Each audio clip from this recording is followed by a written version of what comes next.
E esse posicionamento meio que intraempreendendo nos negócios dos meus clientes acabou, por exemplo, por chamar a atenção do Ryan, e até que surgiu a oportunidade de eu virar sócio dele.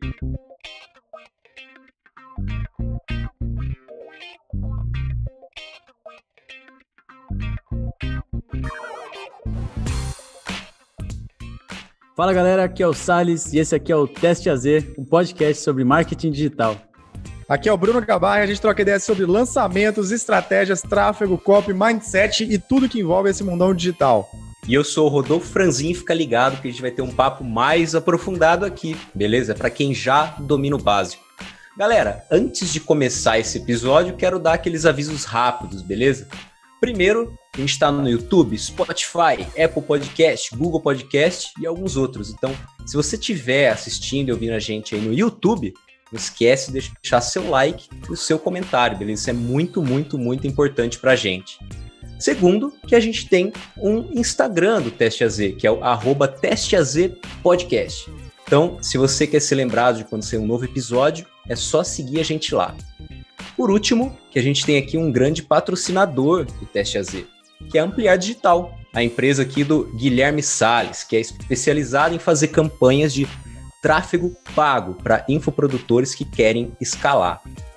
Então, se você se identificou com o trabalho deles, é só entrar em ampliar.digital/testeaz. Lá você vai ver todas as informações. Então vamos lá, pessoal. Hoje o nosso convidado aqui é o Paulo Berto, um físico formado pela Unicamp, que começou sua jornada no marketing digital em 2014. Já viu? O cara é inteligente, né? Ele decidiu focar ali sua atuação como gestor de tráfego pago e até o momento já investiu mais de 30 milhões de reais em tráfego. Você pode estar achando que ele é apenas um gestor de tráfego, é um papo sobre tráfego e tal, mas na verdade tem muito mais por trás de tudo isso, porque ele se tornou sócio do Ryan Santos na Kolbe Media, atuando como gestor de tráfego e diretor administrativo.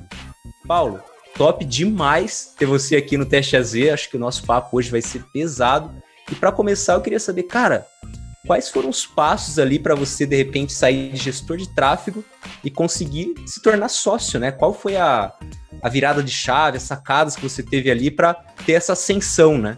Perfeito. Então, antes de mais nada, eu gostaria de agradecer a oportunidade, o convite do Bruno, do Rodolfo e do Salles aqui para mim estar participando. É uma honra estar aqui compartilhando um pouco dessa trajetória, das experiências, do conhecimento. E vamos lá. Essa pergunta é muito interessante, porque vai de encontro um pouco com o meu perfil ao longo da minha jornada, né? Porque como prestador de serviço na gestão de tráfego, eu sempre busquei entregar de uma forma com mais excelência esse serviço, que hoje, né, hoje está mais popularizado, mas quando eu comecei era meio escasso, poucos profissionais tinham se dedicado a isso, propriamente dito. E qual foi o meu diferencial como profissional na minha jornada? É que eu sempre tentei olhar os projetos que eu trabalhava como se fossem meus. Cada real que eu investia, né, em nome do meu cliente, eu pensava como se fosse meu. E isso me fez com que eu tivesse sempre um perfil, ao mesmo tempo, cauteloso, né, porque geralmente quando você está lidando com seu dinheiro, você tem as suas restrições, sua cautela, mas ao mesmo tempo, um cuidado grande em escalar da forma certa, da forma correta, para aquilo lá não falhar. E esse posicionamento meio que intraempreendendo nos negócios dos meus clientes acabou, por exemplo, por chamar a atenção do Ryan, né, do polêmico Ryan, que todo mundo conhece da internet, né? E até que surgiu a oportunidade de eu virar sócio dele e deixar de ser propriamente o prestador de serviço da Kolbe, porque essa relação com a Kolbe começou lá atrás, prestando serviço, e o convite para me tornar sócio foi um ano e meio depois dessa relação de prestação de serviço, depois da gente ter muitos lançamentos na bagagem, né, dentro da Kolbe, e daí veio essa oportunidade de eu transformar sócio. Então, respondendo a tua pergunta, com certeza foi essa postura de empreender, e que isso acabou chamando a atenção, né? Pô, o cara, ele tá proativo no projeto, ele não tá simplesmente prestando um serviço e pronto. Então, foi mais esse ponto.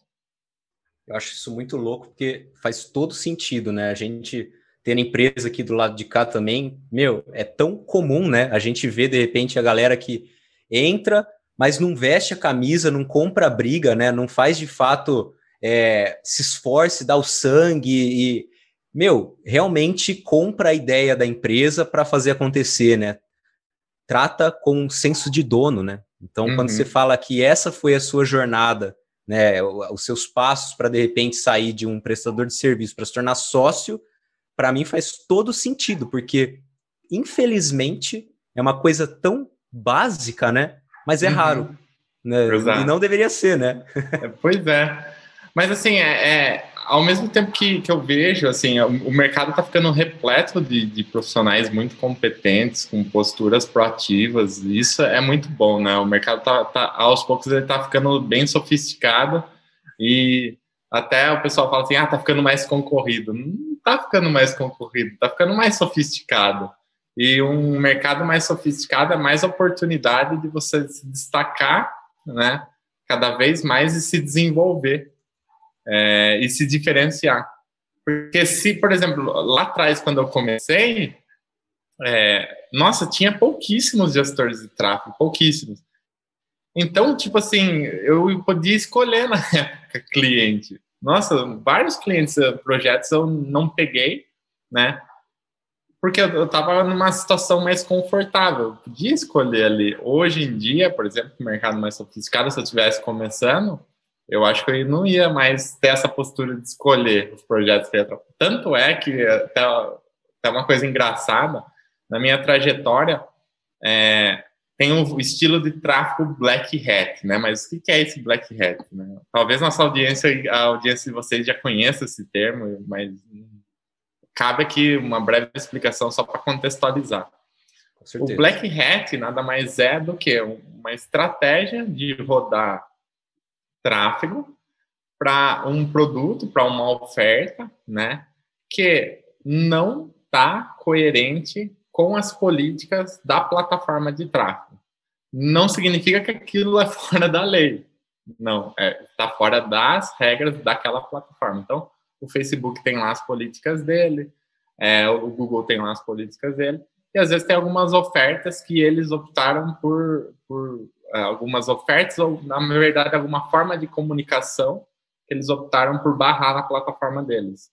E as pessoas que trabalham com aquela oferta, de repente usam artifício, técnicas para driblar, né, isso daí e conseguir rodar o tráfego.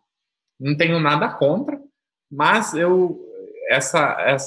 esse estilo, né, de ter conta cair, nunca foi o meu estilo, porque eu tenho um perfil mais cauteloso e mais medroso, né?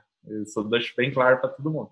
E aí eu optei pelo caminho onde eu sempre trabalharia com ofertas mais white hat, vamos dizer assim. E isso foi uma escolha. Mas talvez se hoje em dia, se eu estivesse começando, eu não tivesse mais essa escolha, porque o mercado está mais sofisticado e você tem que, às vezes, aproveitar as oportunidades que estão surgindo, né? Seguir uma trajetória profissional e depois, quando você está com um currículo melhor, onde está tendo muita procura, está tendo muita demanda por você, pelo teu serviço, pelas tuas competências, aí sim você passa a escolher com o que você quer trabalhar. Paulão, o mercado estando mais sofisticado hoje, até em comparação a como ele estava quando você entrou, o que você acha que hoje o cara tem que fazer para se destacar? Quais são, assim, é uma habilidade mais técnica, é mais soft skill? Você tem alguma dica para passar para a galera aí? Tenho sim. Olha só, em se tratando de marketing digital, né, eu acho que a pessoa ela tem que se especializar numa frente específica. Por exemplo, se ela curte tráfego, se aprofunda naquilo, estuda sobre tráfego, ou seja, vira realmente um expert naquilo, e às vezes a expertise ela não vem só de estudo, às vezes vem de execução, de prática. E por gestor de tráfego, às vezes a prática está atrelada a investimento. Se a pessoa não tem capital para investir no próprio negócio, nas próprias ofertas, ela pode até prestar um serviço, até num valor mais baixo no início, porque daí ela vai estar aprendendo com o investimento de outra pessoa, né? Só que, assim, além dessa expertise, ela precisa estudar outras áreas, porque na minha trajetória eu estudei outras áreas. E isso acabou fazendo com que eu sempre tinha algo a acrescentar no projeto. Então, por exemplo, eu estudava e-mail marketing, eu estudava copy, eu estudava bot, né? Lá quando começou o chatbot no Messenger. Eu lembro que eu estava no Facebook Summit, acho que 2017, não sei se foi 2017 ou 2018, ou 2016, mas lá nem tinha ainda nada de chatbot. E o que aconteceu? Lá o Facebook apresentou o primeiro case, que foi do Luan Santana. O primeiro chatbot no Brasil, que foi o próprio Facebook que construiu, foi do Luan Santana. Foi quando lá estava em beta ainda. Geralmente quando o Facebook tem uma coisa grande assim, beta, ele pega um artista, um grande influencer assim, e põe para testar na época era a página do Facebook do Luan Santana. Daí eles mostraram o case e tal. Aí eu imediatamente saí e comecei a pesquisar coisas sobre chatbot. Quando o Facebook abriu para toda a tua base usar, né, o chatbot, eu já tinha aquilo lá muito, muito elaborado na minha cabeça. Então eu pude orientar os meus clientes de uma forma mais assertiva, de como implementar isso de uma forma mais rápida. Então, se especializa, fica expert numa área, mas ao mesmo tempo pesquisa outras coisas, né? E também pesquisar, às vezes, coisas fora do marketing digital, coisas que podem ajudar, processos, gestão do tempo, ferramentas. Hoje em dia, a gente está vivendo um momento muito bom que a internet está no boom, né? E principalmente a questão de criação de softwares, aplicativos, qualquer sistema. E é bom porque a gente vai ficando com mais ferramenta na mão. Então, por exemplo, até não sei, acho que vocês devem estar na lista, eu gosto muito de assinar o AppSumo, e lá eles são assim, eles pegam essas ferramentas que estão no início, né? Lá no mercado americano é muito comum os iniciantes iniciais serem lifetime bill, né? Ou seja, você paga uma vez só e tem a ferramenta pro resto da vida, porque é a forma como o mercado americano de ferramentas voltadas à internet, eles capitalizam e constroem cliente. Então, estudar essas novas ferramentas, sabe, eu acho fundamental também, para sempre estar vendo que é coisa nova, ficar de olho no mercado, fazer comparativos, sabe? Ou seja, se especializa, mas continua estudando, sabe? Eu acho que o profissional de marketing, ele tem que tirar ali 1, 2, até 3 horas por dia, se ele tiver condições, para estudar, só para estudar, continuar estudando. E de uma forma que seja prazerosa, sabe? Não pode ser aquela coisa, eu tenho que parar para estudar. Não, tem que estudar. Às vezes, testar uma ferramenta, eu particularmente gosto, né?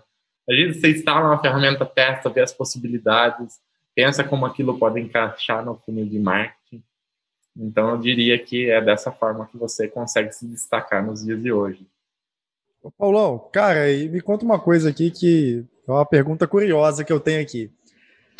Você, a galera já viu aqui no começo do podcast, é um cara mais calmo, um cara mais tranquilo, né? E, cara, você é sócio do Ryan. Muita gente conhece o Ryan e vê que o temperamento dele é quase que ao contrário do seu. Como que funciona isso no dia a dia? E eu queria que você já juntasse isso com a história lá atrás que você falou que, pô, beleza, você começou a trabalhar com o Ryan como um cliente, 1 ano e meio depois você recebeu o convite de ser sócio. Mas como que você conseguiu ele como cliente? Como que foi essa história? Nossa, legal. Bom, primeiro, assim, realmente, eu e o Ryan, a gente até brinca às vezes, que ele é o Yin e eu sou o Yang, sabe? Do tão oposto que a gente é. E daí, no começo, como que foi, né? alguns aqui podem conhecer o Pedro Faria, que hoje é sócio do Kaiser, né? O Pedro Faria, ele tinha não sabe, acho que ele ainda tem. Ele tem uma rede de clínicas chamada CEP Varizes. É uma rede de clínicas que faz tratamento de varizes com método não cirúrgico, através de uma técnica que chama escleroterapia ampliada. Só para a audiência não ficar perdida, é assim, a pessoa tem varizes, daí ao invés do médico ir lá cortar e tirar aquela veia lá, ou seja, cirurgia, é injetado naquela veia uma espuma, aí aquela espuma, depois de um tempo, todo mundo sabe que a espuma, ela diminui, né? Quando ela diminui, ela cola a parede da veia e o próprio corpo da pessoa absorve aquela veia. Ela deixa de existir, assim que é o procedimento de escleroterapia. E ele tinha essa rede de clínicas espalhadas no Brasil todo.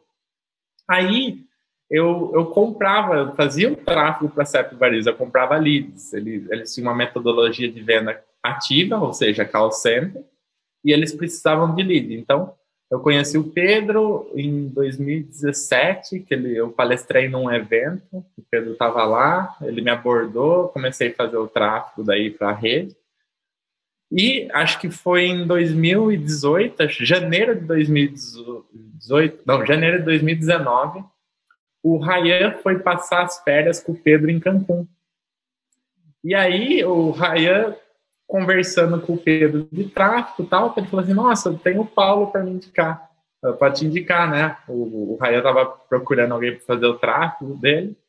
E aí, de lá mesmo, o Rayan me ligou. Eu nem conhecia o Rayan naquela época, nem sabia que era o Rayan. E conheci ali naquela ocasião. E peguei e comecei a trabalhar com ele. Só que, naquela época, o Édipo, então, talvez vocês conheçam também, a audiência conhece, o Édipo Tolentino era o cara do marketing do Rayan, ele que fazia os lançamentos. E aí eu conheci o Édipo de outras ocasiões e eu conversei com o Rayan, falei assim, Rayan, eu vou ligar pro Édipo, porque eu não quero atravessar ninguém, né? Quero que seja que ele também me aceite na equipe.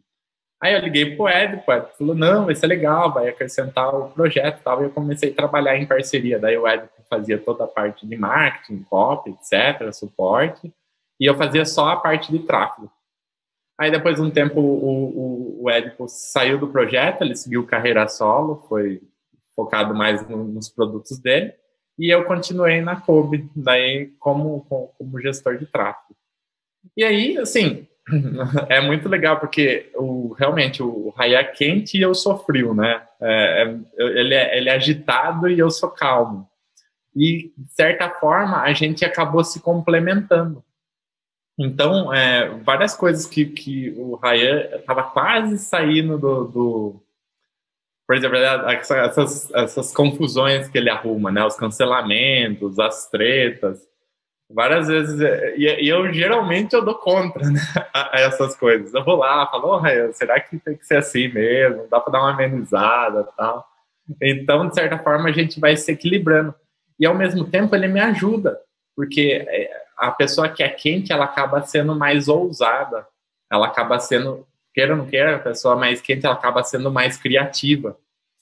E a velocidade de implementação, ele é muito inteligente, o Rayan é muito inteligente, a cabeça dele é hiperativa, assim, e ele traz muita ideia, e ele é um cara que executa rápido. Então, vem uma ideia na cabeça, ele nem pensa se aquilo, quais as consequências daquilo, ele vai lá e executa.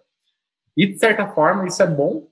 Por quê? Porque, às vezes, o projeto precisa disso, né? Precisa de uma ousadia ali para experimentar, porque, de certa forma, o marketing ele também é um pouco empírico, né? Ele não é só, ele é também muito métrico, mas ele é também empírico. Tem coisas que a gente não consegue prever se aquilo vai dar certo ou não. Então precisa desse empirismo.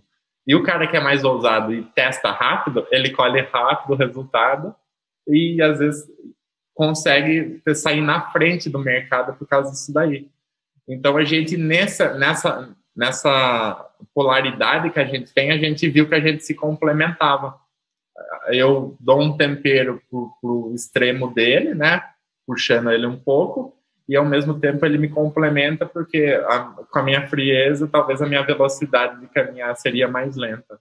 E aí a gente está com um tempero bom. E dentro da Kobe a gente optou por separar até isso. Cada um fica mais focado na sua potencialidade. Então o Raya trabalha mais focado na produção de conteúdo, ele é muito conectado, então novas ideias, novos projetos é ele que traz, e eu acabo ficando mais com a parte da operação, ou seja, executando, testando coisas novas, fazendo coisas mais processuais e organizacionais.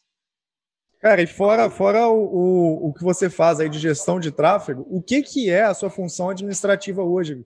Essa questão de operação, você como diretor administrativo, como que é seu dia a dia?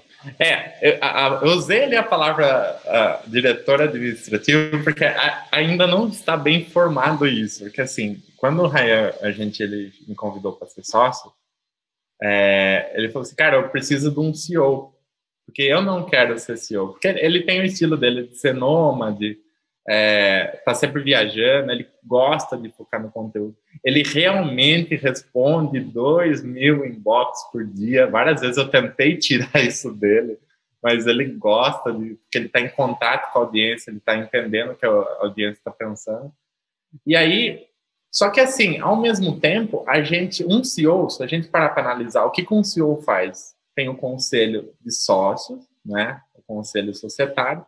O conselho societário, ele dá o norte para onde ele põe as metas e o norte para qual a empresa tem que seguir.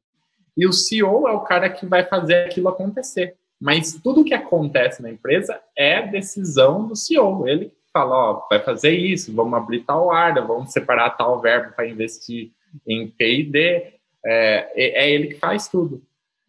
Ou seja, eu não tenho essa posição com essas características. Então, eu e o Ryan, a gente toma decisões conjuntos, a gente conversa, a gente elabora junto, a gente toma decisão junto. Então, eu não me sinto confortável em falar que eu sou CEO, tá? Então, por isso que eu não... E, ao mesmo tempo, eu não me sinto confortável em falar que, tipo assim, eu sou um COO, que seria o de operações, porque eu faço mais que a operação. Então, eu meio que estou chamando de gestor administrativo e, basicamente, o que eu faço?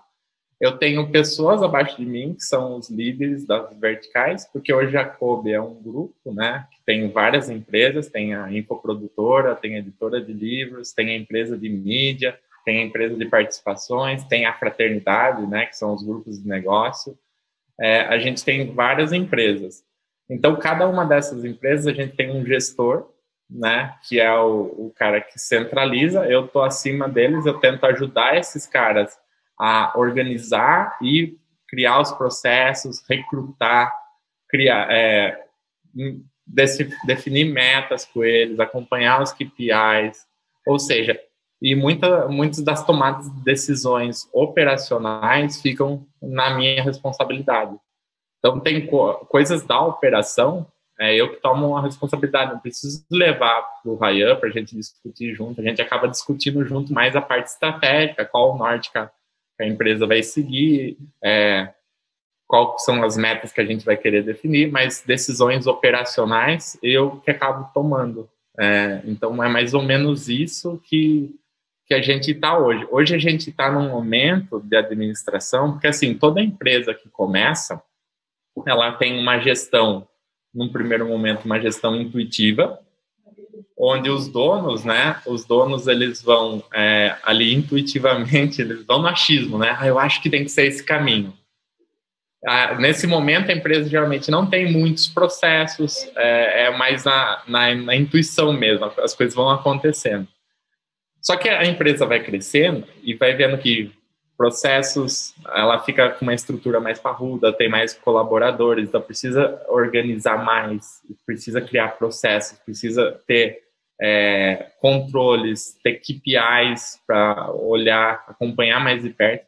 Aí ela começa a construir toda essa parte organizacional e ela passa por uma gestão profissional.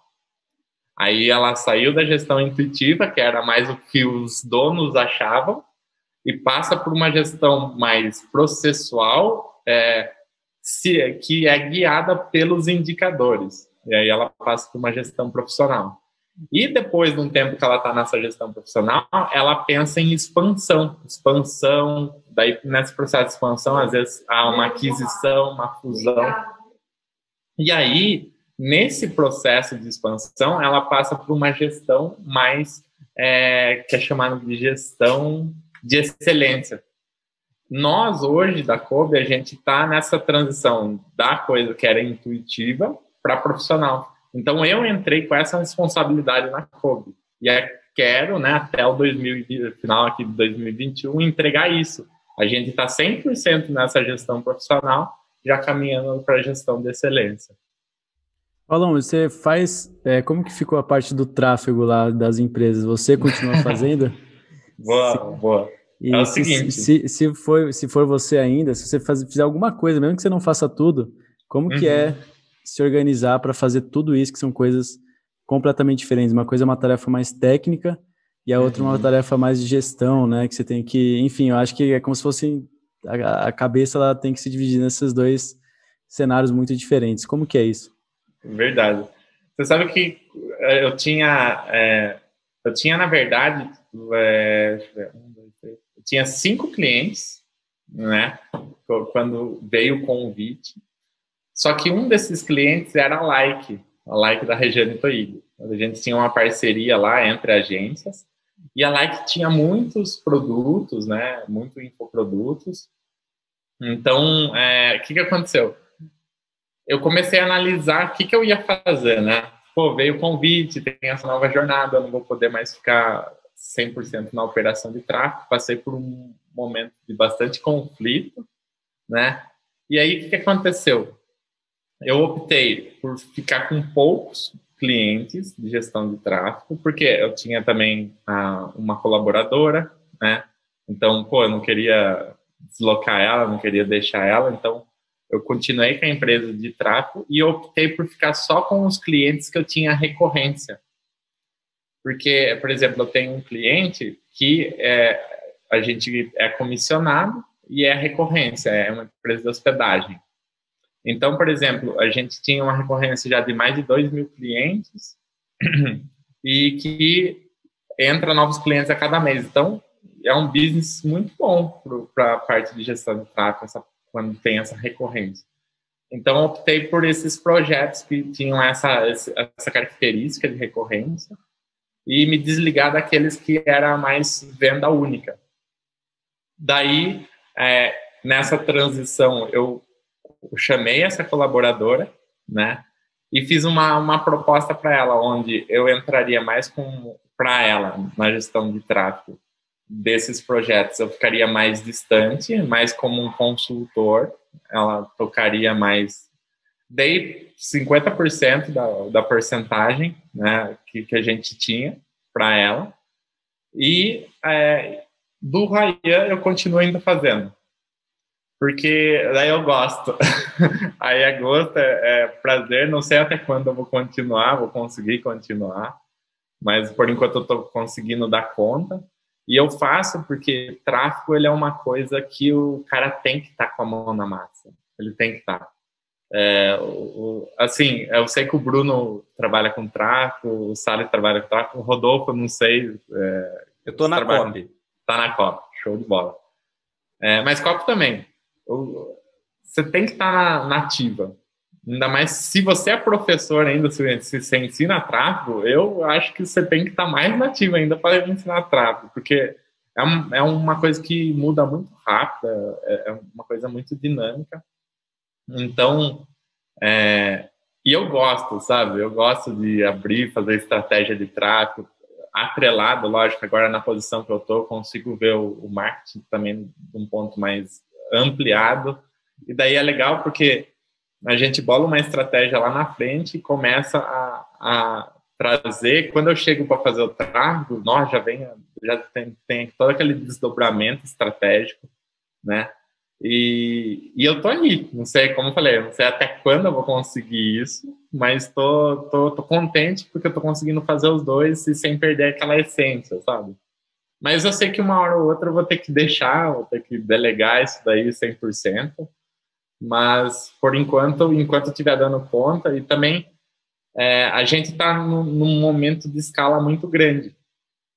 E é um momento mais crítico de delegar quando você já está trabalhando numa escala grande. Porque se entrar alguém faz uma coisa não com uma excelência tão boa, aí é um volume grande de dinheiro que está girando ali, né? Então, tem esse conflito ainda, que aos poucos eu vou superando aí, talvez pegar alguém, trazer para perto ali, acompanhando, e uma hora eu consiga me desligar. Mas estou ainda com essa organização que deu para mim organizar todos os pontos aí. Fantástico. Paulo, eu fiquei com uma dúvida que é o seguinte. Na verdade, é um ponto que eu ia falar, que era o que tem na Kolbe, né? E você comentou que tem vários negócios diferentes, etc. E eu fiquei curioso para saber qual que é a estrutura da empresa hoje, principalmente como que é esse processo, essas dificuldades e os passos que tem que estar na sua mente, né? Tá no seu olhar, ali no seu campo de visão, para essa expansão.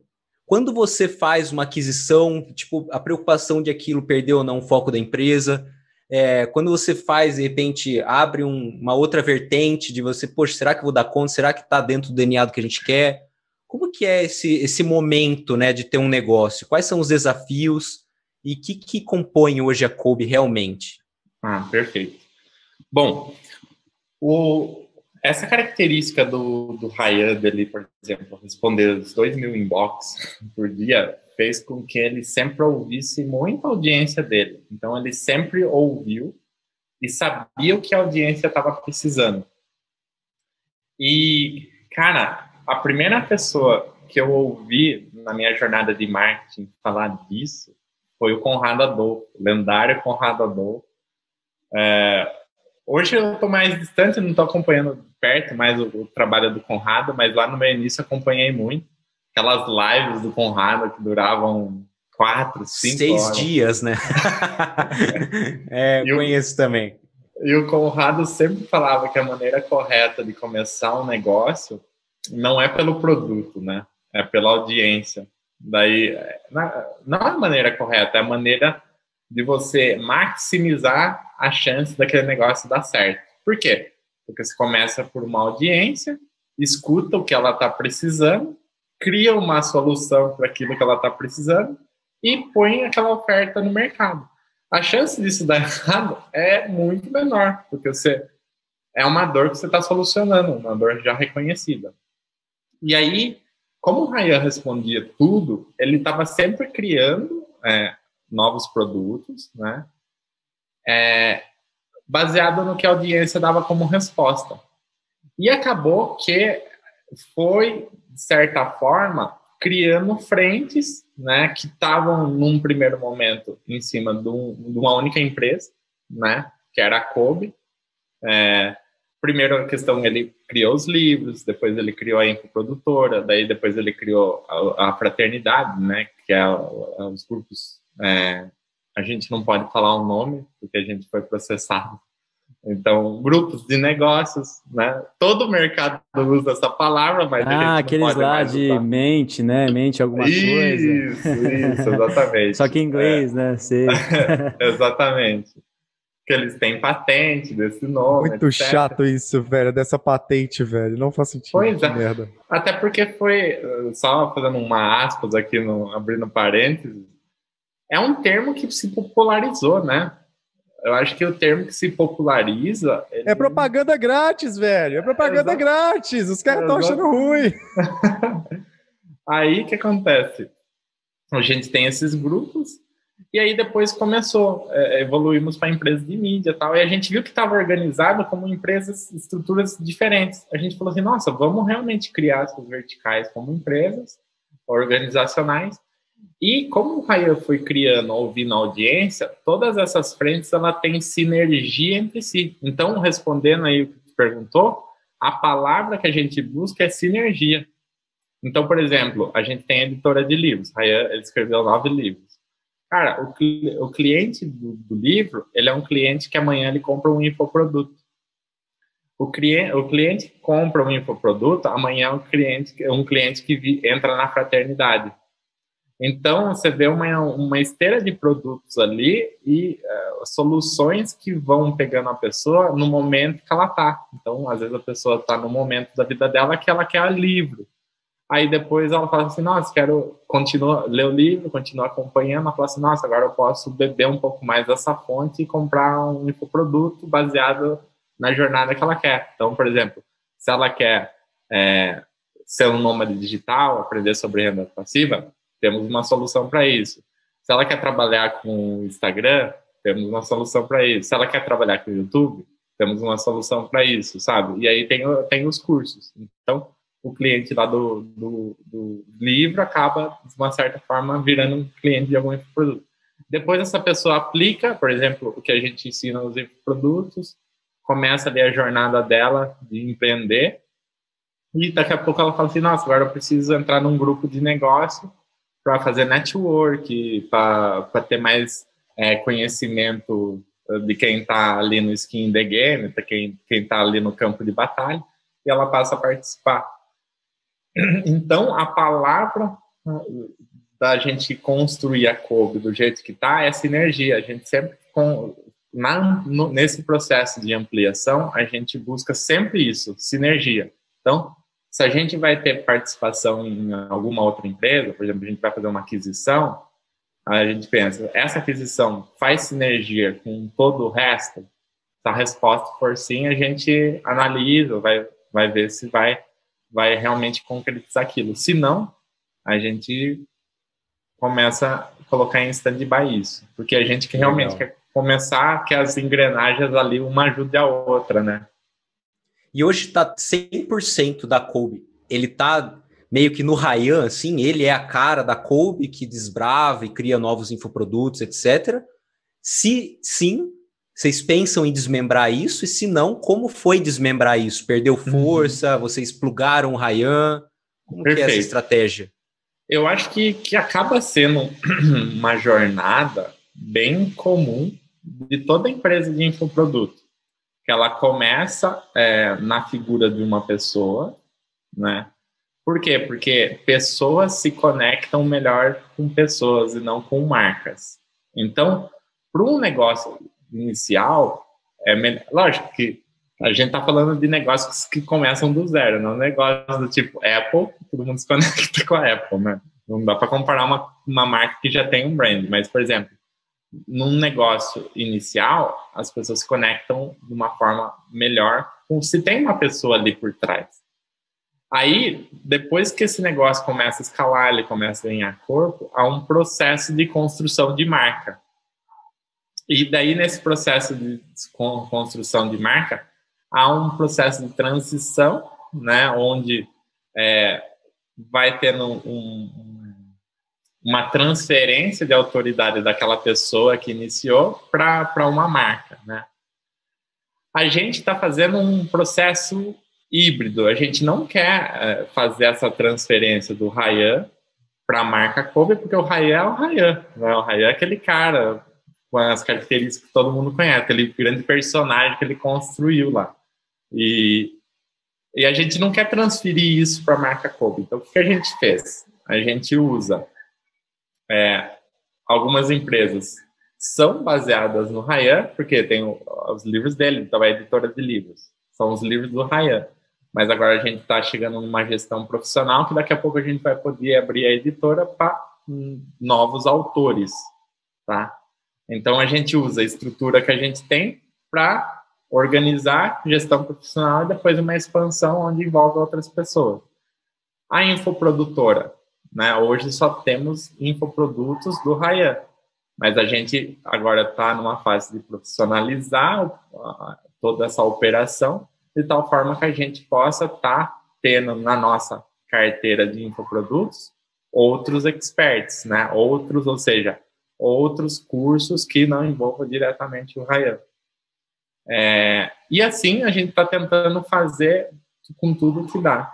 E tem uma frente da Kolbe que é uma frente de participações, onde a gente entra, daí faz aquisições ou entra com processo de media for equity, etc., onde daí a gente tem só participação, a gente entra como investidor, propriamente dito, e com o nosso know-how de marketing que a gente tem. para ajudar aquele negócio a crescer, propriamente dito. Ô Paulo, e vocês têm, eu vejo que essa questão de gestão de excelência, essa profissionalização, lá no Black Moon, né, que a gente bateu bastante papo, conversou, eu vi que isso é uma prioridade para você, para o Ryan, para a empresa de vocês. Você até comentou que tinha algumas inteligências que, por exemplo, de empresas como Accenture, que vocês queriam trazer. Você pode falar um pouquinho mais para a gente como que funciona isso, como que é essa parte de dados, de processos, o que vocês estão buscando em parte técnica mesmo? Perfeito. A gente viu que um bom atalho, até eu trago aqui até como uma recomendação forte para todo mundo fazer isso, é você contratar consultores. Cara, porque foi um baita acelerador nosso aqui. Porque tem muita coisa... Cara, eu não aprendi a ser gestor de empresa, assim. Eu não sei nada de gestão de empresa. Daí, tipo assim, será que... Por onde começa? Será que eu vou fazer uma faculdade de administração? Será que, tipo assim, eu fiquei nesse conflito. E aí a gente viu que, pegando consultores específicos, de áreas específicas, com conhecimentos específicos, a gente tinha um processo de aceleração muito grande. O consultor, ele chega com uma visão, um conhecimento específico, por exemplo, processo.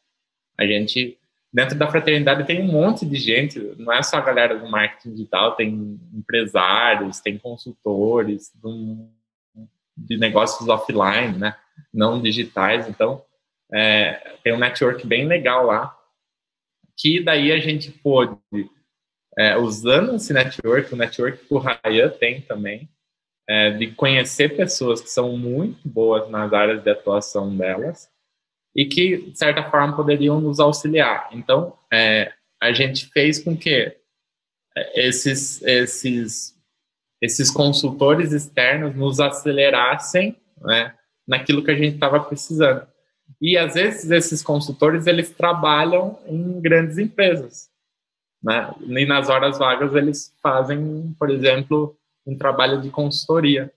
Então, que fala, de certa forma, esses caras que trabalham em empresas grandes, não é que eles revelam os segredos da empresa grande, é que na operação, lá no dia a dia, eles encaixam conhecimentos e acabam nos olhando a nossa operação e falando assim, nossa, aqui dá para encaixar um processo parecido com o que é feito nas grandes empresas e tal forma, que vai acelerar o resultado de vocês. Então, a gente está fazendo isso através de consultoria. E, realmente, a gente está colhendo frutos muito rápido. Eu aconselho, se tem, separar até uma verba do fluxo da tua empresa, para você sempre ter um consultor. Que você sempre tem alguma coisa na tua empresa que você pode melhorar. Um consultor de áreas específicas. E, por exemplo, a galera que trabalha só com digital, você pode ter consultor. Contrata um consultor de tráfego, que é um cara mais experiente de tráfego, um know-how, que investiu muito mais que você, que tem mais conhecimento.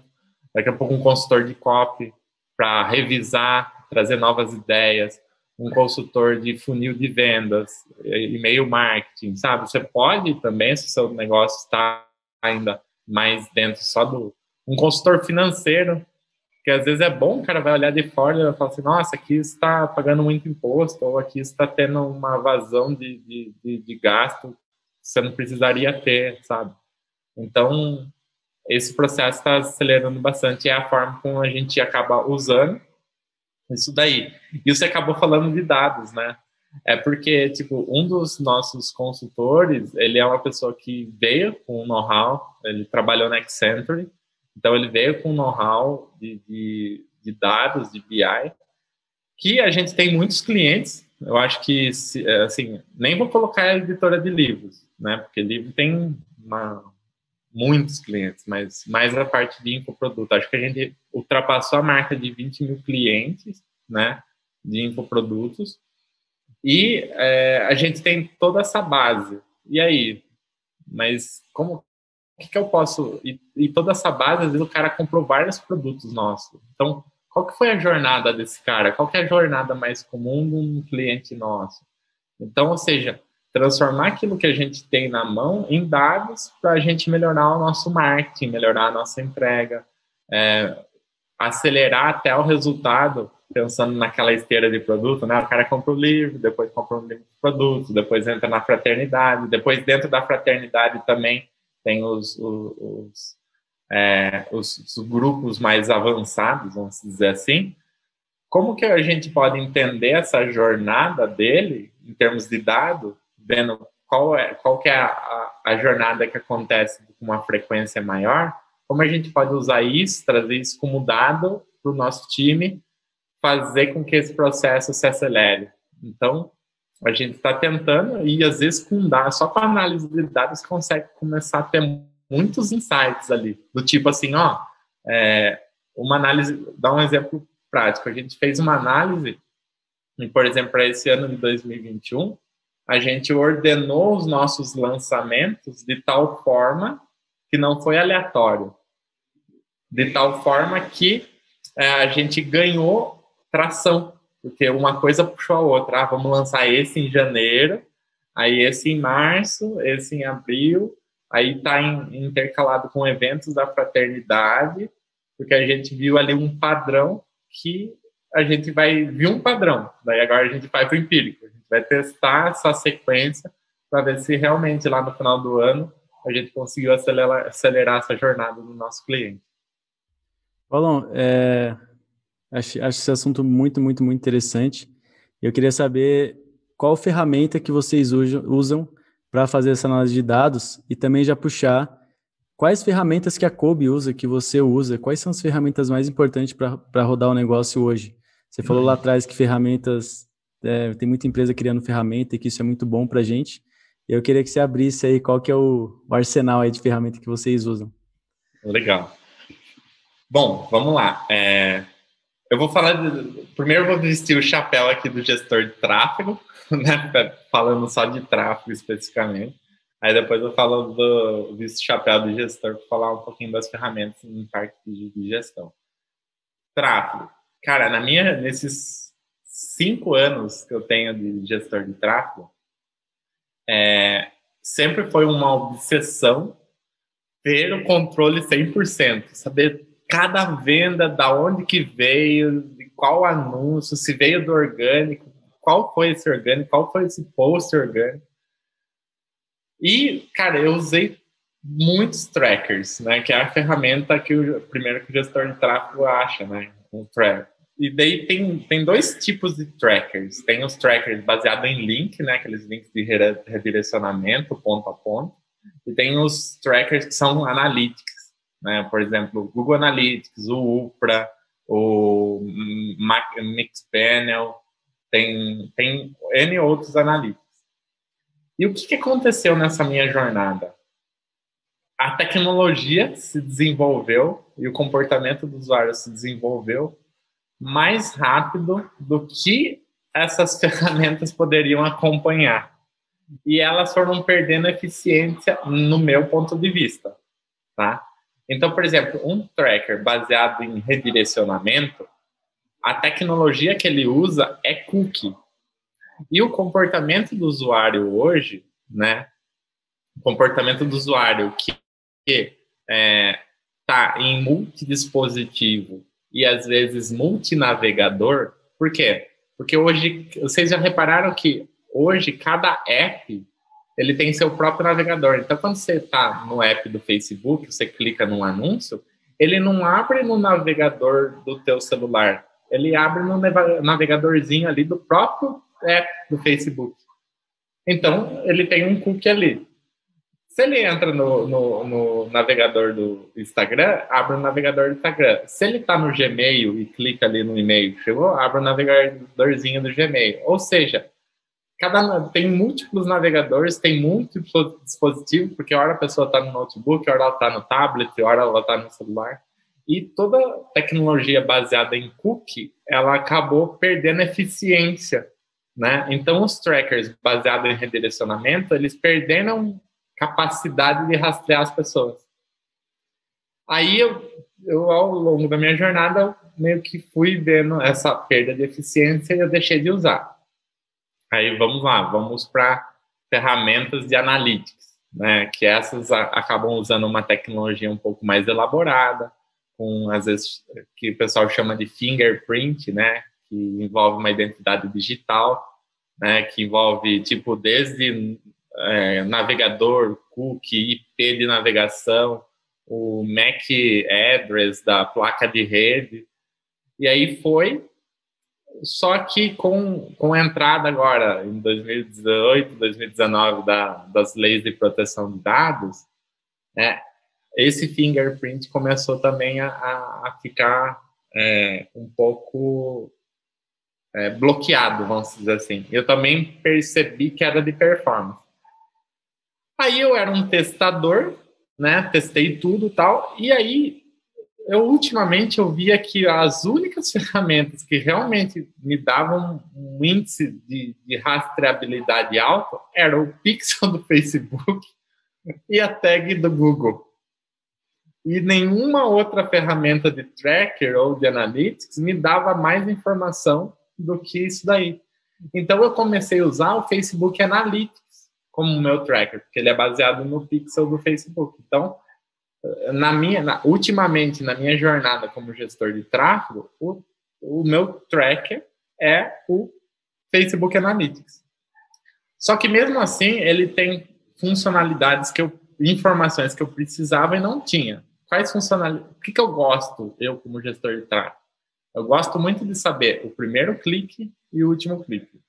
Ou seja, o primeiro clique, da onde aquela lead veio, ou seja, qual é o anúncio, qual foi a segmentação que eu usei lá, da onde que ela veio, e qual foi o último link, porque o último link dá em qual canal essa pessoa converteu. Será que ela converteu no meu e-mail marketing?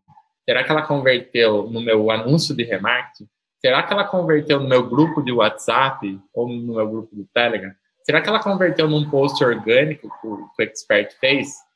É importante você saber o último clique, ou seja, o que está gerando a conversão, da onde veio a call to action final ali. Então, eu percebi que nenhuma ferramenta me dava essa resposta, né? Então, o que eu fiz? Eu estou usando hoje, em termos de ferramenta, o Lead Tracker, né? Que ele me dá o primeiro clique, ou seja, a origem daquele lead, porque ele... só para a audiência aqui, não é jabá, não combinei nada com o Leozinho lá e com o Salva, não é jabá nenhuma. Mas eles são gente boa, eles são gente boa, pode fazer propaganda para eles é liberado. Léo já tipo passou até por aqui. O Salva vai vir, nós vamos trazer o Salva ainda. Massa. Então, é uma ferramenta que basicamente ela fica olhando o formulário de cadastro. Então, para um lançamento é muito legal, até porque numa jornada de lançamento ela é muito grande. Então, para você saber o primeiro clique e o último clique, ele é muito distante uma da outra. Então, ela fica olhando ali o formulário e ela grava as informações, né, através dos UTMs, da onde vem. Então, se você repassar nos UTMs a fonte de tráfego, qual foi o anúncio, qual foi a segmentação, vai estar armazenado. E se essa pessoa converter lá na frente, ele resgata, você sabe a origem dela. Então, o primeiro clique eu estou usando o Lead Tracker para ter essa dimensão. E o último clique, eu estou usando o parâmetro da plataforma. Tem lá os parâmetros da plataforma, né? Os UTMs, as plataformas de processamento, né? Tem o SCK, o SRC, tem os UTMs, as plataformas, quando você manda esses UTMs para o link de checkout da plataforma, geralmente no relatório daquela compra aparece lá quais foram esses UTMs. Então, você cria um scriptzinho na tua página de venda. Então, todos os links que vão para a página de venda, eles têm que estar com o UTM, né, organizado certinho. E daí, aquele link, a pessoa acessa a página de vendas com aqueles UTMs. Aí, você tem um scriptzinho naquela página que pega aqueles UTMs que está lá no link da página de venda, ele replica aqueles parâmetros no link de checkout, e daí, quando a pessoa clica e vai para o checkout, ela vai com aqueles UTMs e fica registrado na compra dela quais foram aqueles UTMs. Então, esses UTMs são o último clique, e o primeiro clique eu pego lá no Lead Tracker. Então, vestindo aqui o chapéu de gestor de tráfego, eu usei muito, cara. Usei, ó, só para vocês terem noção. Meu primeiro tracker foi o Final Flux. Aí depois foi o Volume, eu testei o Volume. Testei o AdsBridge. Aí depois eu testei alguns nacionais. Eu testei o Smart Funnel. Eu testei o Guru, do André lá de Portugal. Depois eu testei o Upra, que é um Analytics que é bizarro. Você tem que ter um programador para configurar aquilo. É bizarro, é muito complexo. É uma ferramenta, só que assim, acaba se virando tão complexidade que a hora que você fala assim, nossa, qual que é o Pareto aqui? Não, tem algum problema. Não vou usar essa ferramenta, porque ela não está sendo 80-20 aqui. Eu tentei usar só o Analytics do Google, né? O Analytics 360, mas tinha muito perda de dado. E para mim, eu precisava de no mínimo 60% de rastreamento. Porque menos que isso, eu não tinha confiança de tomada de decisão. Então, eu precisava ali de mais de 60%. E aí eu percebi, quem está traqueando aqui mais que 60% é o pixel do Facebook, é a tag do Google. Entendeu? Então, comecei a entender que essas plataformas, elas acabaram conseguindo perseguir melhor as pessoas e dar uma resposta melhor. Mas como elas não conseguiam dar essa resposta do primeiro clique e último clique, eu acabei criando essa metodologia, né, de ter os dois usando duas coisas diferentes. Nossa, eu vejo, Paulo, que por tudo que você comentou aqui, saindo pro pixel do Face, a tag do Google e o TMs e o lead tracker, né? Tipo, é até que simples, né? Você passou por tantas coisas e quando você começou a falar, eu falei, mano, ele vai trazer aqui um software russo com 15 integrações pelo Zapier para conseguir fazer esse rastreio. Essa foi não, boa. Né? Tipo, até que tocou num caminho simples ali, né? Depois de todo esse know-how. Verdade, cara. Só que eu nunca tinha me ligado nisso daí, mas é verdade. E até tem, não sei se tem uma parábola, um provérbio, né? Que o cara tava lá, não sei, vou falar o provérbio aqui, mas deve estar tudo errado o que eu vou falar, mas o que importa é a mensagem final, né? Mas o cara tava lá, ele era um pescador e ele todo dia ali ele pescava o peixe para comer. Pescava o peixe, comia, pescava o peixe, comia. Até que um vizinho falou para ele, cara, por que você não pesca 2 peixes e vende um? Aí ele foi lá, pescou 2 peixes e começou a vender um. Daí outro vizinho falou assim, nossa, se você pescar 3 peixes, eu compro também. Daí ia lá, pescava 3 peixes. E isso começou a escalar, né? A vida, ele criou uma peixaria, uma revenda de peixe, virou um mega empresário. E depois de anos ele estava lá naquele turbilhão, né? E ele olhou para trás e ele falou assim, nossa, na minha vida eu era feliz quando eu pescava só para comer. Daí ele voltou lá atrás e voltou a pescar para comer. Não estou fazendo apologia a uma situação dessa, mas Você acabou de fechar umas 1000 empresas, Paulão.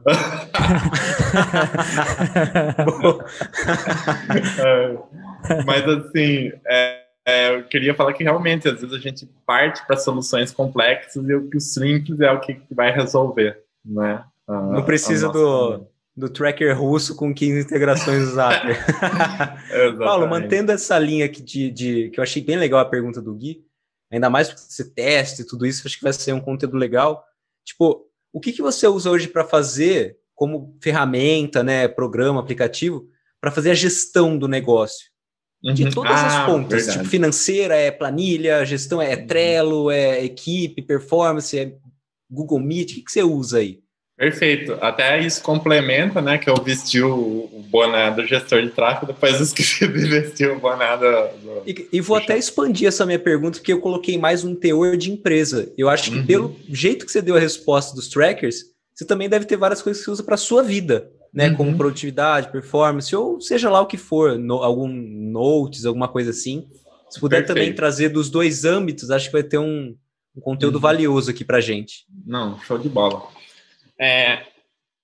Cara, eu fui muito sempre na minha organização pessoal, eu fui muito de papel. Né? Ainda sou de anotar, eu tenho, tenho agenda física ainda, né? Mas eu vi que eu precisava digitalizar algumas coisas, né, para ganhar velocidade e até para às vezes compartilhar coisas e tal. Então eu sempre fui lá do cara do papel, né, mas eu percebi que isso estava me gerando um gargalo. Porque, por exemplo, marcar reuniões. Cara, agora que eu tenho muitas reuniões, basicamente hoje, qual que é o meu papel, né? Eu tenho aqui hoje reuniões com todo mundo para entender o que está acontecendo, onde eu posso ajudar, porque no meu papel eu tenho que resolver problemas. Assim, o papel de um gestor, de um CEO o cara tomada de decisão, porque envolve responsabilidades, tem que e só geralmente o gestor que vai assumir a responsabilidade, então a tomada de decisão ali, e ele não consegue fazer tudo, então ele tem que formar um time que consiga atender às expectativas dele. Então, basicamente, hoje, se falar o que eu faço em termos de time, é resolver problemas, resumindo assim, e achar pessoas que me ajudem a resolver esses problemas, né? E treinar pessoas para que elas resolvam aquilo de uma forma melhor. E aí, o que eu percebi? Que as coisas, os processos, eles precisam de uma ferramenta, né, para organizar. E eu voltei de novo na simplicidade. Hoje a nossa operação ela é bem simples em termos de ferramenta. Por exemplo, organização dos arquivos. Drive. O Drive é o que é a solução mais simples. Comunicação. A gente meio que falou assim, como que a gente vai organizar a comunicação? A gente, por uma questão de usabilidade, a gente optou por ficar no WhatsApp. Apesar de que muitas pessoas falam que isso é improdutivo, que não é legal. Mas, queira ou não queira, lógico que pode ser que isso perca a produtividade, porque tem comunicação também da pessoa e tal, mas a gente consegue organizar ali os grupos, né? Então, cada produto tem seu grupo. Então, quando vai ter lançamento, a gente conversa só dentro do grupo do produto. Aí tem os grupos também das verticais, então dos editores de vídeo, etc. Então, a comunicação ainda hoje é o WhatsApp. Não sei se é saudável, se tratando de ser humano isso, né? Mas para a gente ficou mais simples e mais rápido. Se eu estou pensando, a gente está analisando, está vendo de ter alguma ferramenta para tirar do WhatsApp, mas é mais para, tipo, a gente está olhando dois ângulos. Um ângulo da organização, ou seja, tem que ficar mais organizado, porque se for para ficar a mesma coisa, não vale a pena mudar. E tem que ser mais saudável. Aquilo lá vai gerar mais saúde para as pessoas, porque, eu não sei se vocês sabem, está tendo muita crise de ansiedade por causa do comportamento digital das pessoas, né? As notificações elas geram ansiedade. Enlouquece o cara. Isso, então chega uma notificação ali, porque assim, ó, já reparou? Chega uma notificação, essa notificação ela é aquela oculta que não aparece nada, gera uma expectativa na pessoa. O que será que tem por trás daquela notificação, daquela mensagem? Para a gente ter essa reação de criar uma expectativa, houve um turbilhão químico. Então, hormônios foram liberados para a gente entrar em modo de atenção, né? Se isso é saudável, eu acredito que não, porque está tendo um aumento, um número grande de burnout, e as pessoas estão ficando ansiosas e tal. Então, a gente também começa a se preocupar com isso. Do tipo assim, os nossos colaboradores não podem entrar em burnout, os nossos colaboradores não podem entrar em crise de ansiedade. Então, se a gente mudar daqui a pouco, vai ser olhando esses dois ângulos.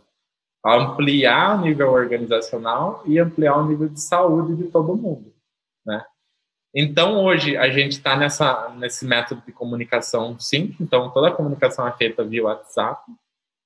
WhatsApp web, porque todo mundo fica no desktop, né? Então, lógico, está às vezes fora, do escritório, alguma coisa, você usa o WhatsApp no celular. Mas ali a gente consegue compartilhar arquivo. Cada um tem um número, o colaborador ele tem um número, tipo um WhatsApp Business separado, ou é o WhatsApp mesmo, pessoal? É o WhatsApp pessoal. É o WhatsApp pessoal. A gente optou por essa forma. Então, ferramenta de comunicação. Então, ferramenta de gestão de arquivos, o Drive.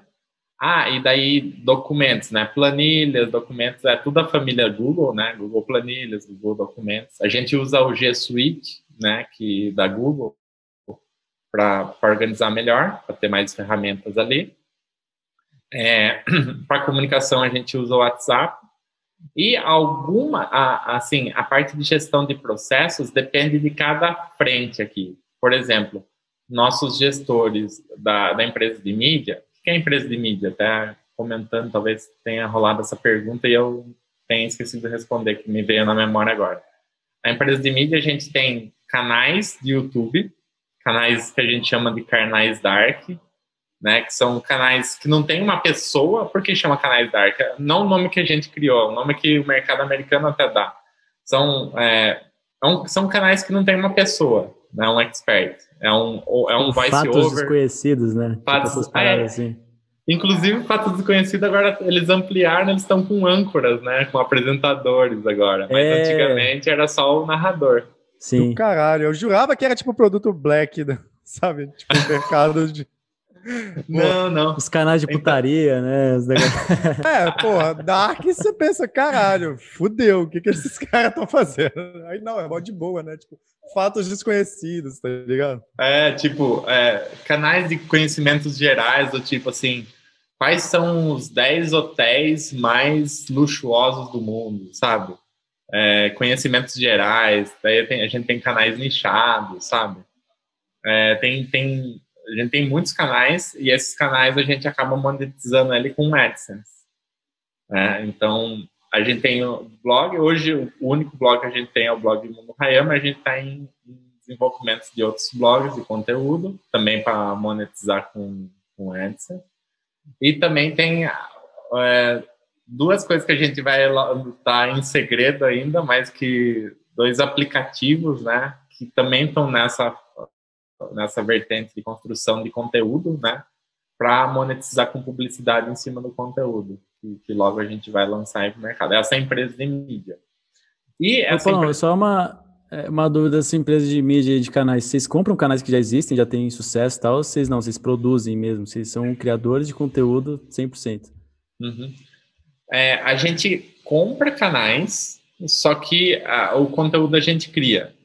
Quando a gente compra canal, é só para ele não começar do zero, em termos de número de inscritos. Vocês compram audiência, métricas, né, praticamente. Isso. Entendi. Porque para um canal ser monetizado, ele tem que ter 4.000 horas assistidas e acho que 10.000 ou 10.000 inscritos. Não lembro. Acho que 1.000. Acho que são 1.000, né? Vi esses dias. 1.000 inscritos e 4.000 horas. Então, às vezes a gente compra um canal já com esses dados para ele já estar monetizado, tá? Mas o conteúdo em si a gente cria. A gente tem uma equipe de criação de conteúdo, roteiristas, editores. Ou seja, vocês são muito loucos de usar o WhatsApp, cara. Eu não tô entendendo como que vocês fazem tudo isso pelo WhatsApp. Eu ia falar isso, velho. Slack é vida, cara. Slack é vida, cara. É porque, na verdade, o que a gente descentralizou. Veja, a gente separou em empresas. A gente separa, daí a organização dentro de cada empresa é muito bem separada. Então, os grupos acabam ficando reduzidos e as pessoas acabam participando só dos grupos que realmente ela tem uma utilidade, não um grupão, entendeu? Não deve ser um grupo com 100 pessoas também, né? Isso. Deve ser um grupo mais enxuto para aquele squad, enxutos, né, do negócio, assim. Senão fica uma zona, assim, né? E a gente tem 50.000 pessoas lá dentro. Exatamente. Então, por exemplo, a empresa de mídia, ela tem subgrupos, né? Por exemplo, eu me comunico mais com o gestor. Eu não me comunico com o pessoal da redação, eu não me comunico com o pessoal da edição, eu não me comunico com os locutores ou com qualquer prestador de serviço externo. Eu me comunico mais com o gestor. Então, eu tenho um grupo com o gestor e mais algumas pessoas que têm uma posição de liderança. Aí eles têm grupos com cada uma dessa frente, um grupo só com os editores, aí um grupo só... E daí o grupo dos editores, eles estão divididos da senioridade dos editores. Então tem um grupo de editores mais sênior, tem um grupo de editores mais iniciantes. Então, a organização em si acabou ficando mais espalhadinha assim, o que não gerou uma sobrecarga. Mas é como eu falei, você falou do Slack aí, eu comecei a estudar mais a fundo o Slack, porque talvez a gente mude aí, porque veja que vai estar num nível de organizacional maior e vai gerar mais saúde para a galera, né? Então, cara, obrigado veja lá, pela indicação aí. Vocês vão curtir, porque justamente isso que você falou, lá dá para você criar, tanto, como você falou, são acho que 5, né, empresas do grupo, você consegue separar por cada empresa. Dentro de cada empresa existem canais, né? Ao invés de grupo de WhatsApp, igual grupo, existe canais. Dentro desses canais, você consegue colocar em cada canal, especificamente, cada pessoa envolvida. Então, por exemplo, aqui a gente que tem cliente, a gente tem vários clientes. Cada cliente tem um canal. Dentro desse canal só está envolvido as pessoas que estão envolvidas com aquele cliente. Entendeu? E a gente consegue fazer essa separação. Mas, enfim, só fica a dica aí, depois talvez funcione, talvez não para vocês. A gente aqui é legal. Paulo, eu fiquei com uma dúvida aqui que é, cara, como que é o processo de compra de um canal? É por múltiplo do valor que ele ganha por AdSense? Como que é a escolha do valor de compra de um canal? Perfeito, é uma excelente pergunta. Não é uma conta exata, tem N variáveis. O nosso time acabou criando uma expertise em analisar isso na hora de negociar. Geralmente o cara que está vendendo o canal era um cara que ou era um projeto que tinha sócios e os sócios brigaram e daí eles não vão mais tocar aquilo para frente, então eles estão vendendo, né? Ou é alguém que criou um canal assim, por esporte, e ainda não enxergou o valor daquilo, né, que às vezes a gente já reconhece, está vendendo por um preço baixo. E tem aqueles que já conhecem, já tem o mercado, o cara cria canal para vender. Esses são mais difíceis de negociar, eles têm uma expertise maior. Mas, assim, basicamente o que acontece? A gente faz uma precificação por um valor que tem uma equaçãozinha, não uma equaçãozinha, mas que é ponderado. Número de inscritos, então, tantos reais a cada 1.000 inscritos. Aí a gente tem uma porcentagem de correção desse valor relacionado a se o canal é monetizado ou não, porque tem canal que trabalha com muito conteúdo que envolve copyright, que envolve sexualidade, que envolve assuntos de violência, que acaba que o Google ele desmonetiza o canal. Aí tem as desmonetizações parciais, são baseadas só nos vídeos, e tem a desmonetização total. Aí também tem as ferramentas para analisar o canal, para ver se aquele canal está dentro de um shadow ban. Porque, de repente, se aquele cara teve muito histórico Porque, assim, quando a gente vai comprar canal, a gente não sabe se, por exemplo, ele teve um monte de vídeo, sei lá, pornográfico que estava lá, que foi penalizado pelo Google e o cara depois excluiu. Mas aquele histórico ficou registrado e existe um shadow ban ali do Google. Então, a gente usa essas ferramentas de analytics de canal, né? Social Blade, entre outras lá, que eu não estou muito por dentro desse processo, sei uma coisa mais macro disso daí, mas nosso time sabe fazer bem isso daí. Acabou construindo, né? Foi uma coisa que de tanto fazer, você vai ganhando malícia. E daí a gente chega num preço que é justo, baseado na nossa análise. E a gente deixa sempre o dono do canal precificar. Então a gente pergunta, quanto você quer do canal? Mas a gente faz toda essa análise para saber qual que seria o preço que a gente venderia aquele canal. E daí, se os preços que o cara está pedindo está equalizado com esse valor nosso, que envolve essa ponderação que eu falei para vocês, aí a gente negocia. Se não, aí a gente começa a argumentar e fazer uma contraproposta. seu canal tem isso, a gente tá vendo aqui no Analytics, provavelmente você tinha algum tipo de conteúdo que bloqueou, então você teve uma perda de views muito grande depois de uma determinada marca, sabe? Do histórico do tempo. A gente também pede o Analytics dele, né? Mais completinho para a gente dar uma olhada. Pede várias telas do Analytics do canal, né? Que ele pode exportar e nos mandar. A gente analisa aquilo ali também. Então, dessa forma, a gente consegue negociar de uma forma mais precisa aí. Cara, fantástico. Acho que é a primeira vez que vem esse assunto aqui no Teste AZ. Nunca tinha ouvido falar nisso, achei muito top, assim.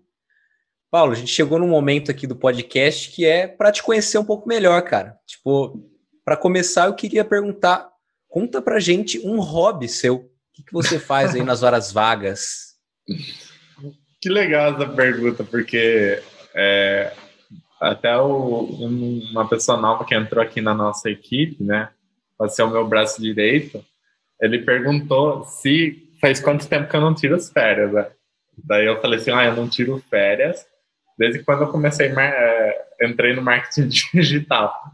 Aquelas férias que, tipo assim, você fica uma semana totalmente desligado, né? Ou 15 dias totalmente desligado. E, tipo assim, eu não tenho. Mas, ao mesmo tempo, eu preciso, acho que como todo ser humano, precisa de hobbies para dar aquele reset no cérebro, né? Tirar aqueles pontos de tensão. Porque o trabalho, ele te força a você ficar num estado de atenção, de alerta. Então, sei lá, não sei que tipo de hormônio faz isso. Se é endorfina, não é endorfina, é cortisol, acho, né? Que deixa em estado de alerta. Estresse, adrenalina. Isso, adrenalina. Então, o empreendedor, ele sempre está com, acho que um nível de cortisol alto e o nível de adrenalina mais alto, que é aquele estado de alerta, tal, atenção, problema para resolver, lista de tarefas para fazer. Aí, quando eu percebo que eu gosto muito de assistir alguma coisa. Filme, seriado, até desenho. Desenho da minha infância, cara. Às vezes eu pego para assistir de volta. Esses dias eu tava assistindo Dragon Ball. Mas, tipo assim, daí eu pego... Aí, Rodolfo. Eu pego episódios aleatórios, sabe? Porque, tipo, me lembra a infância, daí dá aquela relaxada no cérebro. Eu também gosto de ler, só que ultimamente eu meio que perdi o hábito. Eu perdi o hábito de ler, mas eu quero retomar o quanto antes, porque eu gosto, me faz bem ler. E eu também gosto de trabalho voluntário. Então, tem um centro de estudos aqui da Consciência, o SEC, que eu sou voluntário, eu participo. E de vez em quando eu pego um final de semana, um sábado, vou lá trabalhar. E daí lá, cara, é legal porque eu trabalho em coisas totalmente aleatórias. Trabalho cortando grama, trabalho, tipo... Cara, eu trabalho porque, assim, lá é um lugar que está sendo construído e precisa, às vezes, trabalhar com elétrica, precisa trabalhar com... Cara, mexer, colocar cimento e areia dentro da betoneira. E essas coisas totalmente manuais me dá uma coisa boa também, desliga do coisa. Aqui eu tô morando numa casa agora, no condomínio, então tem uma área de grama e tal, então eu de vez em quando pego também com a minha esposa pra gente cuidar do jardim e eu vou fazendo essas atividades aí para dar aquela, como um hobby, né, uma coisa que dá prazer ali fazer e desliga a cabeça um pouco dessa tensão maior ali do trabalho. Fantástico, fantástico. Paulo, se você tivesse 2 horas para tomar um café com qualquer pessoa que já existiu na história, não necessariamente já precisa estar vivo, entendeu? Qualquer pessoa. Quem seria, né? Quem que você gostaria de sentar ali por 2 horas para conversar, tirar suas dúvidas, conhecer? E por quê, né? Por que essa pessoa? Excelente pergunta, cara. Pode parecer clichê, mas 2 pessoas que eu admiro muito, né? Eu vou falar 2, mas vou escolher uma, tá? Uma seria o Steve Jobs, pela visão, que eu achei o cara muito visionário. Mas uma pessoa que eu acho mais visionária que ele é o Elon Musk. Um cara que nasceu na África do Sul, depois foi para os Estados Unidos, tem toda aquela história. E as empresas dele hoje, os segmentos que ele trabalhou, né? Ele foi um dos fundadores do PayPal. depois a Tesla, os projetos que ele engaja, ele está sempre, parece que, alguns anos na frente em termos de visão. E isso me admira muito. Eu sempre, se tem uma coisa que me faz falar assim, me admirar a pessoa, são pessoas com visão de futuro, visão que, tipo assim, parece que sempre vai para o caminho que é a tendência, a pessoa que gera a tendência, né? Então, eu tomaria esse café com ele, cara. Fantástico. Elon Musk, Steve Jobs também tá na minha top lista, assim. Adoro o livro dele, está até aqui no cantinho aqui. No cantinho. Fantástico. Paulo, qual que é, cara, o maior desafio, assim, que você tem hoje, né, no negócio, assim? Qual que é o desafio que você está vivendo hoje, que está precisando ler, procurar consultores, livros, YouTube, para você superar tudo isso? Qual que é esse desafio que você está tendo hoje? Tem muitos desafios, mas eu estou tentando achar aqui o principal, né? Vamos dizer assim. O principal desafio hoje meu, eu diria que são dois. Um é acompanhar a velocidade do mercado, sendo gestor de tudo. Porque, cara, quando eu estava só como gestor de tráfego, o que acontece? Estava só como gestor de tráfego, eu só tinha uma coisa a me concentrar, o tráfego. Só que todo esse mercado, ele evolui muito rápido. Então, quando você está numa ponta mais de gestão, você tem que acompanhar mais coisas. Então, parece que me falta tempo, né, de acompanhar e tá também essa questão. Mas o meu maior desafio é controlar o meu tempo emocional. Porque como eu tenho uma característica de perfeccionismo, de não errar, né? Às vezes eu acabo criando uma ansiedade, porque eu quero que as coisas aconteçam no meu tempo emocional e aconteçam da forma certa, não pode ter erro. E às vezes isso, quando a coisa não funciona, me gera uma frustração. Então, eu estou numa jornada muito de me autoconhecer para que eu consiga lidar com tudo isso de uma maneira mais tranquila, porque eu tenho consciência de que se eu continuar assim, o que vai acontecer lá na frente? Eu vou ficar doente, vou ter um burnout. Eu acho que o empreendedor que consegue uma trajetória retilínea, ele é um empreendedor que ele tem muito autoconhecimento dele, das pessoas que estão em volta, e ele consegue ter um equilíbrio emocional, uma inteligência emocional, porque todo mundo tem desafio, todo mundo tem problema, só que a forma como a gente lida com isso é o que vai nos dar felicidade ou não.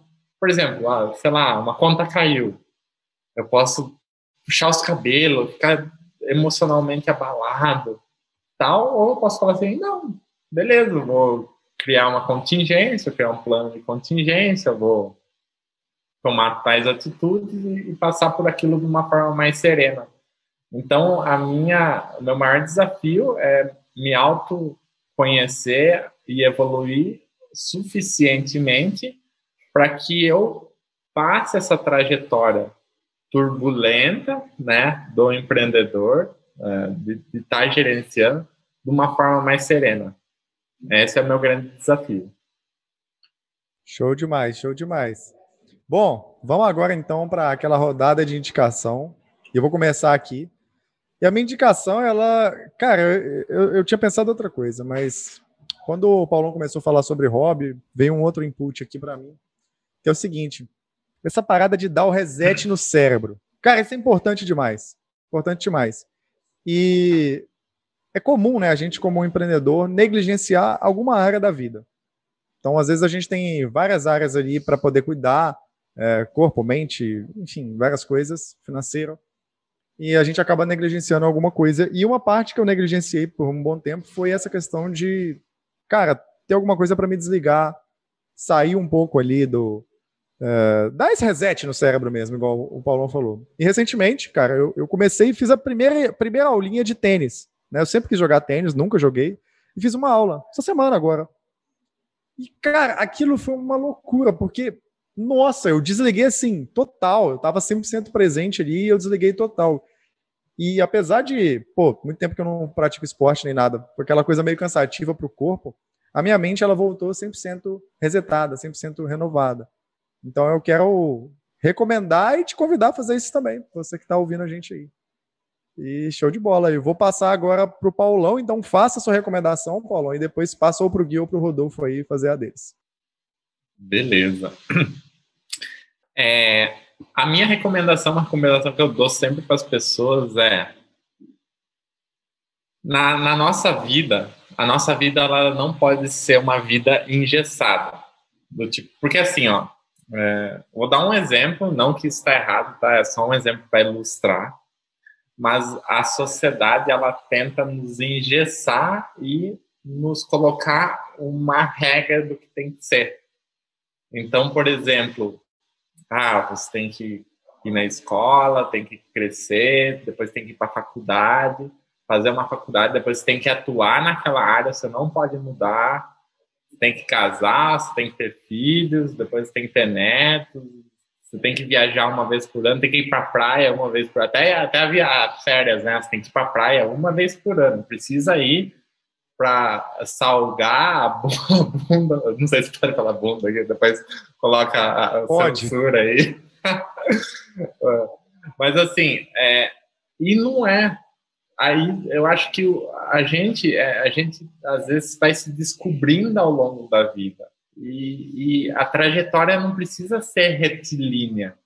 Ela pode ir para um lugar e para o outro. Você tem que ir em busca da tua felicidade. Então, depois, se vocês quiserem, podem procurar no canal do Ryan, né? Ele teve um podcast que ele me entrevistou lá, onde eu falei um pouquinho da minha jornada profissional.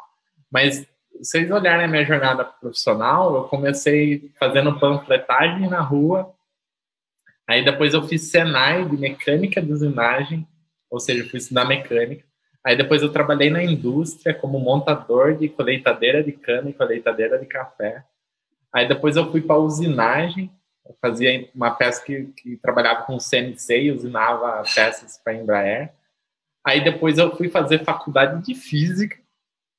Aí depois da faculdade de física eu dei aula, né? E eu dava aula desde da molecadinha, né? De ensino fundamental, ensino médio, pré-vestibular e aula particular para ensino superior. Porque como eu fiz faculdade de física, as matérias da engenharia, para mim, era fácil. E aí eu dava aula de particular para o pessoal de engenharia. Então, fui professor. Aí depois eu descobri o marketing. Aí eu comecei a estudar marketing, gestão de tráfego. Aí agora eu começo a estudar gestão de empresa como um todo. Ou seja, e eu estou muito feliz e satisfeito com a minha jornada. E não foi uma jornada linear. Então, se você está seguindo uma jornada linear, eu faço aqui uma provocação para você analisar. Você está feliz com essa jornada linear? Se a resposta for sim, ótimo, a gente tem que buscar a felicidade. Mas se você não está feliz, faça outro tipo de jornada. E olha, as pessoas vão te julgar. As pessoas vão falar assim, não, mas você estudou física, por que você jogou esse diploma fora? Nossa, quantas vezes eu não escutei isso? Você jogou esse diploma no lixo? Não joguei, ele faz parte da Constituição. Meu cérebro se desenvolveu porque eu estudei física, entendeu? Talvez se eu não estudasse física, eu não tivesse uma capacidade cognitiva de aprendizado mais veloz. Então, tipo assim, tudo que você faz na vida é aprendizado e te constitui. Então, nada é jogado fora. Você pode não estar usando, mas aquilo fez com que você chegasse e moldou a sua capacidade intelectual hoje. Então, a dica que eu dou analise, você está fazendo a trajetória linear? Se a resposta é, você está feliz, continua. Se não, analisa o que vai te trazer feliz e vai em busca. E saiba que vão te julgar, mas você enfrenta o julgamento e vai em busca da sua felicidade. Top demais, tô até com vergonha agora de falar, porque minha indicação não tem esse peso todo não, meu. E eu concordo, assim, assino super embaixo do que o Paulo falou, é muito verdade isso, minha trajetória também foi nada linear, assim, isso dá até bagagem, né, cara? Essa é a realidade. Você começa a ficar mais multidisciplinar, entender as novas coisas diferentes, né? Você enxerga diferente do que, de repente, quem só foi naquele caminho. Mas minha indicação aqui vai ser totalmente diferente, que é algo que eu e o Bruno aderimos faz pouco tempo e, acho que todo mundo deveria aderir a isso, que é, cara, LinkedIn, sabe? LinkedIn é uma ferramenta muito top que a gente não colocava muita força nela, muito foco, achava que, beleza, é mais uma rede social. Mas, cara, LinkedIn é praticamente um oceano azul, assim, para N oportunidades. A gente, para comercial, tá tendo muito resultado com o LinkedIn, mas, de repente, você não tá ali no momento de... Não é nem o perfil do seu negócio, de fazer uma captação de clientes por LinkedIn, mas, cara, é tão fácil você ter contato com pessoas grandes através do LinkedIn, construir um network legal, conversar com pessoas legais. Tipo, às vezes você tá a um contato de uma pessoa que muda a tua vida, sabe? Tipo, de uma pessoa que vai ser seu sócio, sua sócia, de alguma pessoa que vai te abrir uma porta que você nem imaginava. E lá, assim, eu acho que é o caminho para isso, sabe? É realmente muito fácil você se conectar com pessoas que você acharia que nunca iria conseguir se conectar, né? Diferente de um Instagram, por exemplo, que você mandar mensagem para alguém famoso, tá, a chance de ver, não é todo mundo que responde 2.000 mensagens por dia, então a chance dela ver aquilo é ínfima. No LinkedIn é bem diferente, então fica como minha indicação da vez e passo a bola pro Gui. Peraí, Gui. Vou complementar isso aí. Porque, cara, a ferramenta é incrível. É incrível. Eu não tinha noção disso. Eu não tinha noção do poder dessa ferramenta. Cara, talvez para um produtor de conteúdo pode ser que vai servir. Depende. Se o público dele estiver lá, com certeza vai servir. Talvez o público dele não esteja tão presente lá e ok.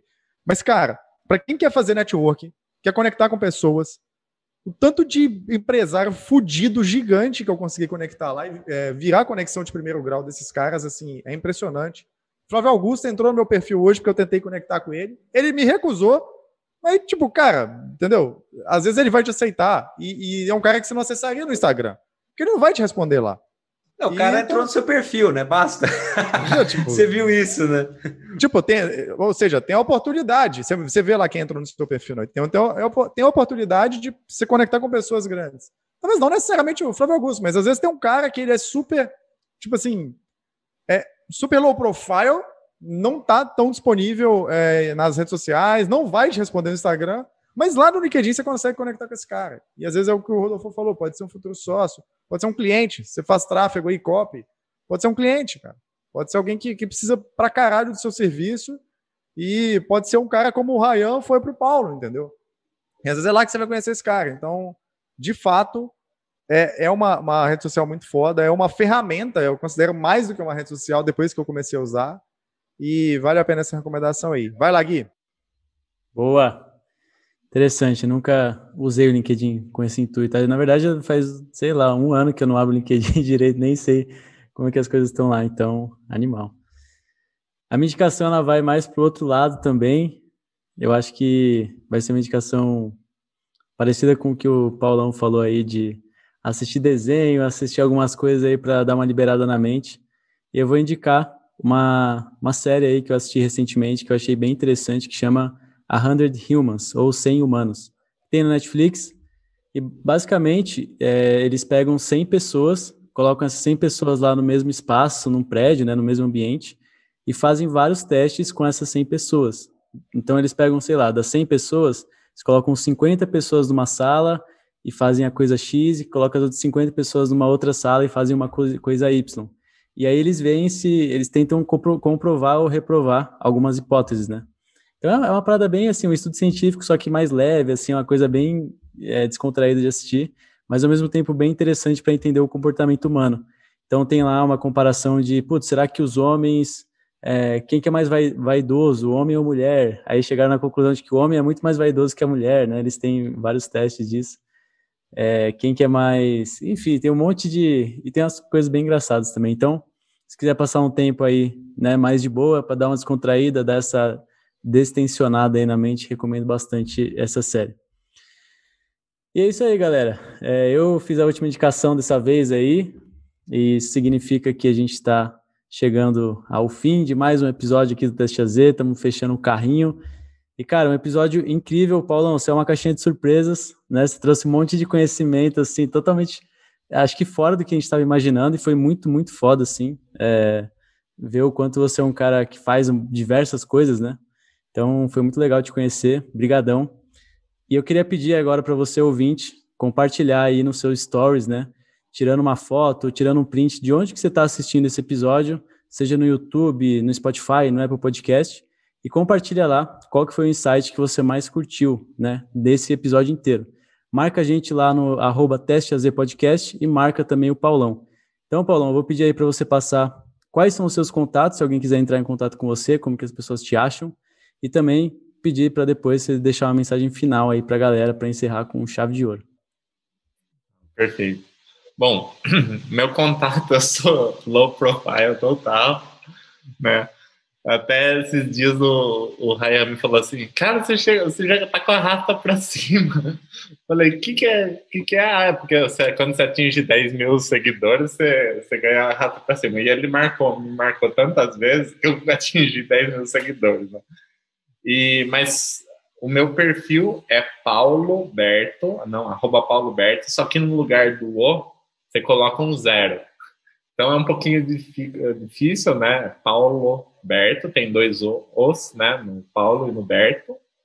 Só que no lugar do 0, do O, você coloca o 0. É o meu perfil lá, acho que é a maneira mais fácil de falar comigo, a forma mais fácil de falar, da audiência falar comigo. Às vezes eu demoro para responder, tá? Mas eu respondo lá no Instagram. Mas pode me mandar lá que eu ainda tô com um volume baixo de audiência, então dá para responder todo mundo. É que eu demoro para acessar mesmo. Eu uso mais. Hoje eu estou usando mais as redes sociais, mais para entender estratégias de marketing, como o pessoal tá fazendo as campanhas, e estou usando um pouco eu como usuário próprio da rede social, consumindo conteúdo. Queria agradecer muito a participação do podcast. Eu acho o trabalho de vocês muito bacana. Gosto muito do podcast. Já ouvi 2 podcasts de vocês, né? Conheci o Gui lá atrás, né? Numa imersão que a gente fez junto. Brunão conheci lá na imersão do Black Moon, no encontro do Black Moon, né? Rodolfo conheci hoje. Mas, assim, eu acho que o podcast é uma coisa muito legal, sabe? Eu gosto muito, escuto vários podcasts. Eu acho que é um mix de conteúdo com experiência de vida, com entretenimento, e a pessoa pode ouvir de qualquer lugar, sabe? Então, o trabalho de vocês aí continua, tá muito bacana. Parabéns.